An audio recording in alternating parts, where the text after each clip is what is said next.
السلام عليكم ورحمة الله وبركاته، حبايب قلبي، عاملين ايه؟ يا رب تكونوا بخير. اللهم صل وسلم وبارك عليك يا حبيبي يا رسول الله.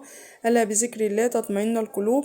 صلوا على النبي يا حبايب قلبي واذكروا الله، ألا بذكر الله تطمئن القلوب. كل سنة وانتم طيبين يا حبايب قلبي، بمناسبة ان شاء الله كده العيد، مع ان والله العظيم يعني الواحد زعلان جدا جدا إن رمضان خلاص خلص. يعني زي ما يكون اول يعني امبارح، مش اول امبارح كمان كان لسه رمضان، والنهارده اخر يوم رمضان. يعني بصوا يعني الحمد لله على كل شيء. اللهم صل وسلم وبارك على سيدنا محمد.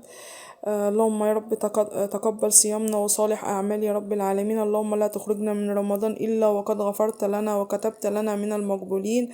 رمضان خلص بيودعنا، بس الخير لسه يا ولاد والله عظيم جوانا طول السنة إن شاء الله بإذن الله. تعالوا بقى النهاردة كده يا ولاد نعمل ايه؟ كفتة صل الرز. على كلنا محمد. طبعا بنحبها. بنحبها طبيخ وبنحبها مقلية كده، حتى لو مش هنسقطها في الطابور بنحبها كده. هي في تلك الحالتين بصوا جميلة بجد. حبايب قلب، بس لو لسه اول مره تشوف القناه يا ريت فضلا ان هو لسه اول مره تشتركوا لي في القناه وتفعلوا زر الجرس، عشان ان شاء الله باذن الله يوصل لكم منه كل جديد، والعيله بتاعتي تكبر بيكم ان شاء الله باذن الله، وربنا يا رب يجعلكم سبب كده ان شاء الله ان شاء الله يا رب في الخير باذن الله. وبحب اشكر حبايبي واصحابي واخواتي اللي دخلوا اشتركوا لي في القناه جديد وجبر الخاطر، ربنا يا رب يكبر بخاطرهم جبرا يتعجب له اهل السماوات والارض. بصوا بقى، انا مصورتش اصلا المقادير اللي هي بتاعت الكفتة، بس اعمليها بالطريقة دي. انا هسيبلك الطريقة في صندوق الوصف خطوة خطوة، والطريقة والمكونات كلها اللي انا عاملاها بيها، وتنيكي معايا لاخر الفيديو هتشوفوا الطريقة في الاخر وشكل الكفتة عاملة ازاي وانا بقليها عاملة ازاي. والله والله ولا كشت ولا اي حاجة خالص، بنفس المقادير اللي انا كاتباها لك في صندوق الوصف. ماشي، وجربيها وهتعجبك جدا بالطريقة دي بالظبط، وبالخضرة وبكل حاجة.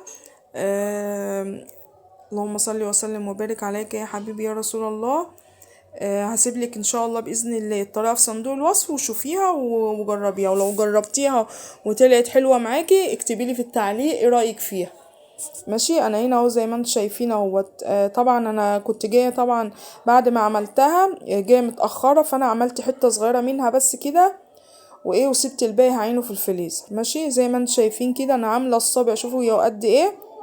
هحطه في الزيت مش هيكش خالص، يعني انا ايه، يعني انا عاملاه صغير عشان انا عارفه ان هي مش هتكش.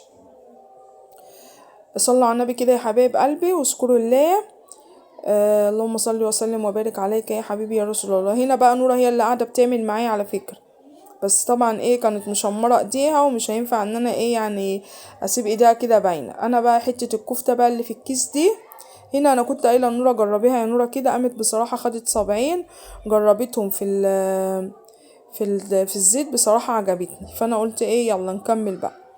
زي ما انتم شايفين كده طبعا لازم يكون الزيت غزير ويكون ايه سخن جامد، ايه عشان ايه ما تاخدش معاكي وقت. انا كان اقسم بالله فاضل على المغرب يجي ساعة كل الحلل اللي انتوا شايفينها دي انا كنت هنا مخدعة للكفتة، وهنا كنت حاطة الفريك، فكان الوقت ربنا اللي يعلم. يعني الحمد لله الحمد لله يا رب خلصت في اخر لحظة. هنا بقى زي ما انتوا شايفين كده، زي الزيت زي ما انتوا شايفين بصوا سخن خالص وكتير، لازم يبقى كتير عشان يغطي الصباع الكفتة. ماشي، ما لو انت طبعا ما غطيتيش وش الكفته بالزيت بتلاقيها بتطرى معاكي، فانت حاولي على قد ما تقدري كتري الزيت. والزيت ده على فكره برضك اللي هيبقى اللي هتقلي فيه ده ممكن تعملي بيه محشي او تعملي بيه تخدعي بيه اي حاجه، انما تقلي فيه بطاطس لا، فهو المحشي برضك هيبقى حلو. ماشي، صلوا على النبي يا ولاد كده وادعوا لي دعوه حلوه كده من قلبكم في الايام الجميله ديت، ولكم بالمثل ان شاء الله باذن الله. هنا بقى بصوا بقى ايه، انا الكفته بصوا الصباع زي ما انا حطيته في الزيت زي ما هطلعه بصراحه. انا مش يعني بصوا ما بقولكوش حاجه ما بتحصلش، انتي بس جربي الطريقه ديت. لو لسه ما عملتيش الكفته جربي الطريقه بتاعتي ديت، والطريقه هتلاقيها في صندوق الوصف هتعجبك، وبصي هتاكلي احلى كفته.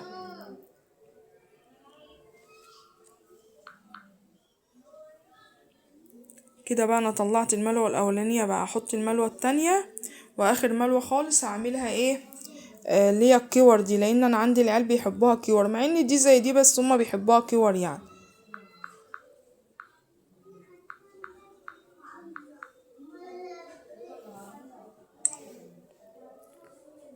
دي بقى تاني ملوى اهيت، ما شاء الله بسم الله ما شاء الله، بألف هنا وشفا.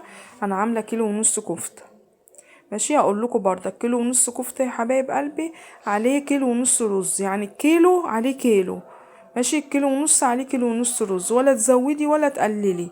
تمام. وعليك طبعا ربطتين خضره او 3 ربط خضره، ويجي 7 فصوص توم، واللهم صل على سيدنا محمد. وتجيبي كمان بصلتين كده حلوين. ماشي. وطبعا الخضرة تكوني مقطعاه، وتكوني غاسلة الرز قبل ما تروحي تعملي الكفتة، تكوني غاسلاه حلو ومصفياه، وتعبيه طبعا بقى في الحلة او في اي حاجة انت هتاخدي تعملي فيها، وتاخديه وتروحي بقى. عبال ما تروحي صلي على كل ما محمد. تنقعي الرز كتير كل ما تبقى الكفتة معاكي احلى. ماشي. وكده يا حبايب قلبي بقى يكون الفيديو بتاعي النهارده، يا رب يعجبكم. اللهم بلغنا العيد ونحن لا نشكو هما ولا حزنا، واجعل ايامنا كلها فرح وسعاده وراحه بال يا رب. كل سنه وانتم طيبين وبخير، وربنا يعيد علينا الايام وعليكم بخير يا حبايب قلبي باليمن والبركات. كل سنه وانتم طيبين يا حبايبي، والسلام عليكم.